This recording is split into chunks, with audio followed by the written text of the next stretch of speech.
জেলা থেকে সরাসরি শুরুতে যে খবরের দিকে নজর রাখবো, প্রধানকে টাকা না দেওয়ায় প্রকল্প থেকে নাম বাদ। হ্যাঁ, এমনই ঘটেছে বাঁকুড়ায়।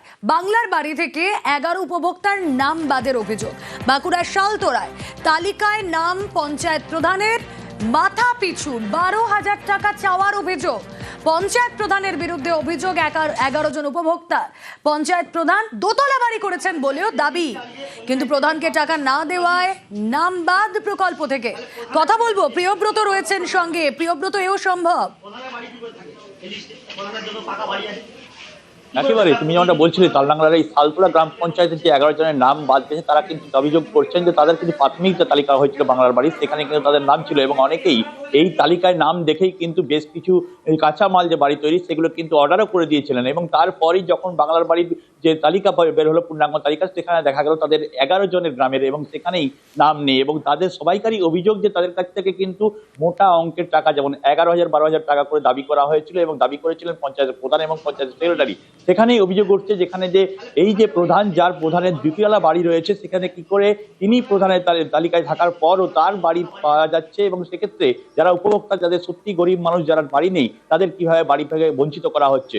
অন্যদিকে যারা গ্রামবাসী, তাদের যে অভিযোগ সেটা কিন্তু কোনোভাবেই মানতে চাইছেন না প্রধান। তার দাবি, তিনি ভাড়া বাড়িতে থাকেন, তিনি তার গাড়ি নেই, সেই কারণেই তিনি উপযুক্ত উপভোক্তা হিসেবেই বাড়ি পেয়েছেন। অন্যদিকে যারা বাড়ি পাননি, তারা কিন্তু যে সমীক্ষা করা হয়েছিল সেখানে দেখা গেছে তাদের কোথাও কোথাও বাড়ি রয়েছে, কাঁচা বাড়ি রয়েছে বা পাকা বাড়ি রয়েছে, সেই কারণেই তারা কিন্তু তালিকা থেকে বাদ দিয়েছেন। অন্যদিকে বিজেপি দাবি যে এখানে কিন্তু এই যে কাটমানি খাওয়ার যে অঙ্ক, সেই কাটমানি খাওয়ার তথ্য তারা তুলছেন। আগামী দিনে তারা কিন্তু বৃহত্তর আন্দোলন লাগবেন এই গ্রামের বাসীকে 11 জনকে সঙ্গে নিয়ে। বিজেপির এই অভিযোগটা অবশ্য নেতৃত্ব করেছে। আবাস বাড়িতে নাম ছিল, আমার ছিল, আমার বাবার ছিল। হ্যাঁ, আমাদের দুটো নামই কেটে দেওয়া হয়েছে। প্রধানের কাছে একদিন গিয়েছিলাম, প্রধান কিছু উত্তর দেয়নি। পঞ্চায়েতের প্রধান প্লাস সেক্রেটারির পয়সা চেয়েছে আমাদের কাছ থেকে। আমরা পয়সা দিতে পারিনি, সেজন্য আমাদের বাড়িগুলো কাটা হয়েছে। এর মধ্যে এখানে পঞ্চায়েতে প্রধানেরও নাম আছে, অবশ্য নিজস্ব পাকা বাড়ি আছে। তাহলে ও পাকা বাড়ি থাকতেও কি করে বাড়ি পাই? আমরা যতদিন না এই বাড়ি পাবো, আমাদের ততদিন আমাদের আন্দোলন চলবে।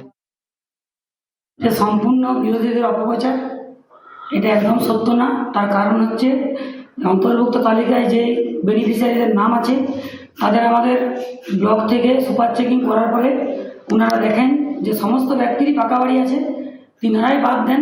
আমার নামে বাড়ি অবশ্যই এসেছে, আমার নামে বাড়ি সেটা সরকার মনে করেছেন পাওয়ার যোগ্য, তাই উনি আমাকে দিয়েছেন। কিন্তু আমার কোনো বাড়ি নেই, আমি একটা কাঁচা বাড়ি, ভাড়া বাড়ি বাস করি।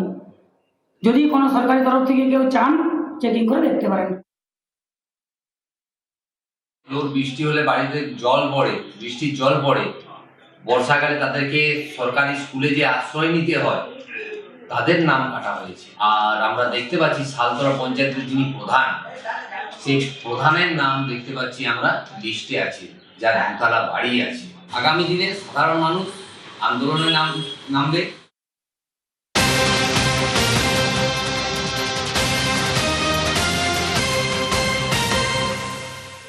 পাথর খাদান বন্ধের দাবিতে বিক্ষোভ ঘিরে ব্যাপক উত্তেজনা। দেখুন সেই ছবি। পুরুলিয়ার সরবেরিয়ায় বিক্ষোভে উত্তেজনা। পুরুলিয়ার সরবেরিয়ায় পাথর খাদান বন্ধের দাবি, বিক্ষোভে পুলিশের সঙ্গে মহিলাদের বিবাদ। বিক্ষোভ ঘিরে সংঘর্ষে আহত বেশ কয়েকজন। দেখুন সেই ছবি। পাথর খাদান বন্ধের দাবিতে ব্যাপক বিক্ষোভ আর তা ঘিরে উত্তেজনা।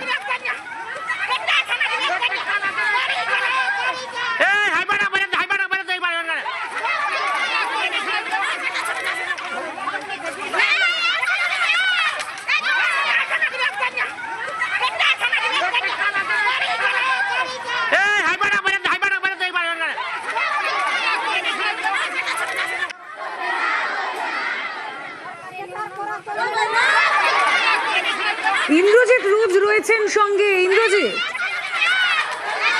জাতীয় পতাকা হাতে নিয়ে সকাল থেকেই গ্রামবাসীরা প্রতিবাদ দেখাচ্ছিল বরাবর বাজারের সরবেরিয়াতে। তাদের দাবি যে স্থানীয় যে পাথর খাদান, বেসরকারি পাথর খাদান, সেটা বন্ধের দাবিতে তারা বিক্ষোভ দেখাচ্ছিল।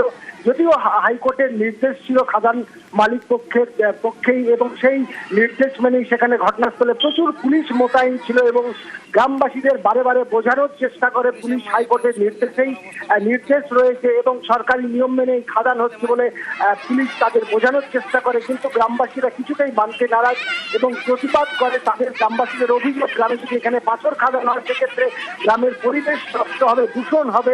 ফলে গ্রামবাসীরা বারে বারে প্রতিবাদ করে এবং জাতীয় পতাকা নিয়ে গ্রামের মহিলারা বিক্ষোভ দেখাতে শুরু করে। তারপরেই পুলিশকে লক্ষ্য করে পাথর ছুড়ে বলে পুলিশের অভিযোগ, পাল্টা গ্রামবাসীদের অভিযোগ পুলিশ লাঠিচার্জ করে, কাঁদানি গ্যাস ছোড়ে এবং বেশ কয়েকজন গ্রামবাসী আহত হয়েছে। আমরা জেলা পুলিশ সুপারের সাথে কথা বলেছিলাম, তিনি জানিয়েছেন লাঠিচার্জ করতে বাধ্য হয়েছিল, তার কারণ হাইকোর্টের নির্দেশেই এই কাজ করতে তারা গিয়েছিলেন, ঘটনাস্থলে তারা গিয়েছিলেন এবং গ্রামবাসীরা যেভাবে পুলিশের উপর আক্রমণ করেছে পুলিশ একেবারে, এবং আমরা দেখতেও পাচ্ছি যে লাঠির গায়ে আহত মহিলারা তারা রীতিমতো মাটিতে লুটিয়েও পড়েছে। আমাদেরকে গাধরি করে মারা ধরা, এটা কি পুলিশের কাজ? কি খাই লেখাপড়া শিখে পুলিশ? পাবলিককে মারার জন্য না পাবলিকের উপকার করার জন্য? বড় লোকের জন্য পুলিশ না পাবলিকের জন্য পুলিশ? মানে পুলিশ আপনাদের জন্য কোনো সহায়তা করে না? না, আমাদের জন্য কোনো সহায়তা করে না। আমাদেরকে বড় মারধর করছে, লাঠিচার্জ করছে, এমনকি মহিলা পুলিশ পেছনে যাচ্ছে, ছেলে পুলিশ আমাদেরকে মারিছে। আর এদিকে চোলাই বিক্রির বিরুদ্ধে প্রতিবাদ, দল বেঁধে মহিলারা অভিযানে নামতেই তাদের উপর হামলা।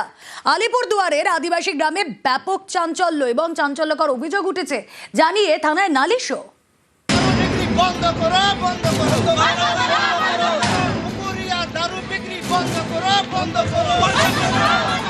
চোলাই বিক্রির প্রতিবাদে পথে আদিবাসী মহিলারা। এ ছবি আলিপুরদুয়ার 2 নম্বর ব্লকের শামুকতলা থানা এলাকার।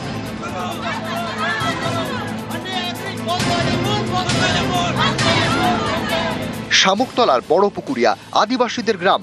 অভিযোগ, এখানকার বেশ কয়েকটি বাড়ি থেকে চোলায় মদ বিক্রি করা হচ্ছে। এতে এলাকায় বহিরাগতদের আনাগোনা বাড়ছে। এ নিয়ে মাঝে মধ্যে অশান্তি। এরই বিরুদ্ধে জোট বাঁধেন আদিবাসী মহিলাদের একাংশ। শুক্রবার অভিযানে নামেন। অভিযোগ, সেই সময় তাদের মারধর করা হয়। আক্রান্ত হন 4 জন। তাদের নিয়ে যাওয়া হয় স্থানীয় হাসপাতালে।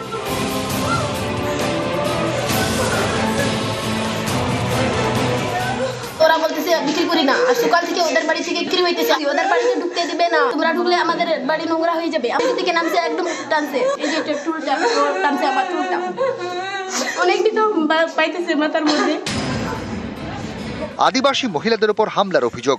শামুকতলা থানায় লিখিত অভিযোগ জানানো হয়।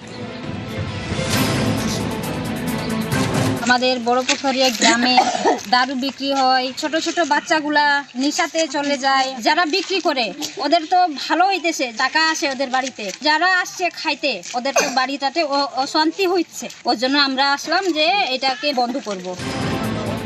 এর আগেও চোলাই বিক্রির প্রতিবাদে পথে নামেন আদিবাসী মহিলারা। এদিন পথে নামেন, সেই সময় তাদের মারধর করা হয় বলে অভিযোগ। আপনার বাড়ি থেকে মদ বিক্রি হয় না, এখন 1 সপ্তাহ থেকে বন্ধ আছে। পুলিশ নিজে মানা করছে, আমাদের নিজে পুলিশ মানা করে গেছে। আলিপুরদুয়ার থেকে রাজকুমার কর্মকার, নিউজ 18 বাংলা। কৃষক পরিবারের ছেলের কোটি টাকার চাকরি, শুভেচ্ছা বিধায়ক থেকে পঞ্চায়েত প্রধানের। পশ্চিম মেদিনীপুরের বারোবাসীর সুমন বেরা জলপাইগুড়ি ইঞ্জিনিয়ারিং কলেজের 4র্থ বর্ষের ছাত্র। গত বছর বহুজাতিক সংস্থা ইন্টার্নশিপ সুমনের। ইন্টার্নশিপের পরেই বার্ষিক কোটি টাকার মাইনের অফার লেটার। চলতি বছরের জুলাইতেই ওই সংস্থায় যোগ দেওয়ার কথা সুমনের। আমি জলপাইগুড়ি গভর্নমেন্ট ইঞ্জিনিয়ারিং কলেজে 2022 সালে ভর্তি হয়েছিলাম। 3 মাসের জন্য আমি ইন্টার্নশিপের অফার পেয়েছিলাম লিঙ্কডইন কোম্পানি থেকে। আমি ওখানে ব্যাঙ্গালোর অফিসে 3 মাস ইন্টার্নশিপ করেছিলাম এবং ওখানে আমার পারফরমেন্সের উপর বেস করে ওরা তার কিছু মাস পরেই আমাকে ফুল টাইম অফার দিয়েছিল ওখানে কাজ করা, যেটা আমি আমার কলেজ আর একটা সেমিস্টার বাকি আছে, এই জুলাই বা আগস্টের দিকে আমি ওখানে ব্যাঙ্গালোর অফিসেই ফুল টাইম ইঞ্জিনিয়ার হিসাবে ওই লিঙ্কডিনে যোগদান করি। আশা করিনি যে এত ভালো অফার পেয়ে যাব, আমি অফ ক্যাম্পাসে পেয়ে গেছিলাম। এসআইআর হয়রানিতে মৃত্যু। নলহাটিতে এসআইআর হয়রানিতে মৃত্যুর অভিযোগ। বীরভূমের নলহাটির ভগলদিঘি গ্রামের বৃদ্ধের মৃত্যু। গতকাল এসআইআর শুনানিতে ডাক রফিকুল ইসলামের। শুনানির লাইনে দাঁড়িয়েই অসুস্থ বৃদ্ধ। রামপুরহাট মেডিকেলে বৃদ্ধের মৃত্যু। শুনানি হয়রানিতে মৃত্যুর অভিযোগ পরিবারের। অনেক জায়গায় ভুল আছে। তোমার দাদা যেদিন থেকে নোটিশ পাই সেদিন থেকে এসআইআর যেদিন থেকে নোটিশ পাই সেদিন খুব চিন্তিত ছিল। কালকে প্রায় 9টার দিকে বাড়ি থেকে বেরিয়ে যায়, এসআইআর এর লাইনে দাঁড়িয়েছিল, সেখানে অসুস্থ হয়ে পড়ে সঙ্গে সঙ্গে করে প্রাথমিক হসপিটালে নিয়ে যাওয়া হয়। সকাল 5:30টার দিকে আমাদেরকে যে এত হেনস্থা করা হচ্ছে, বিজেপি সরকার আমাদেরকে এইভাবে যে হেনস্থা করছে আমরা ভাবতে পারছি না। আমরা এইভাবে আমার দাদা গেছে, কালকে আমার বাবা যাবে, কালকে আমার কাকা যাবে, এভাবে অনেকেই আমাদের প্রাণ চলে যাবে। আমরা এটা থেকে আমরা বাঁচতে চাই, আমাদেরকে বাঁচার একটা উপায় দেন।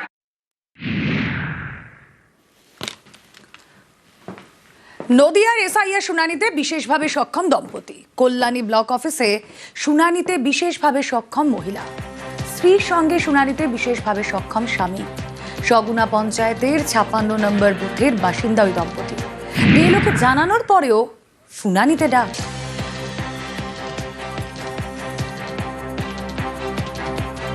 আপনারা প্রিয় লোকে জানাননি যে আমরা প্রতিবন্ধী? হ্যাঁ জানাইছি।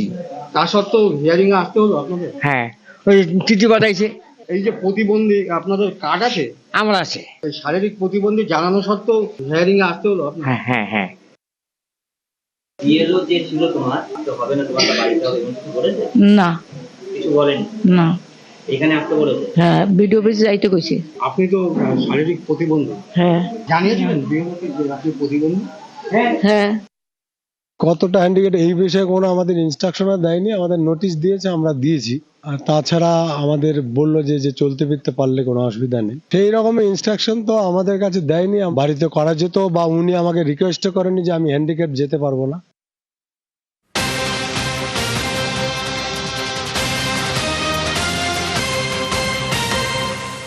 নির্দিষ্ট সময় শেষ হবে শুনানি। জ্ঞানেশ কুমারের প্রশ্নের মুখে সিইও।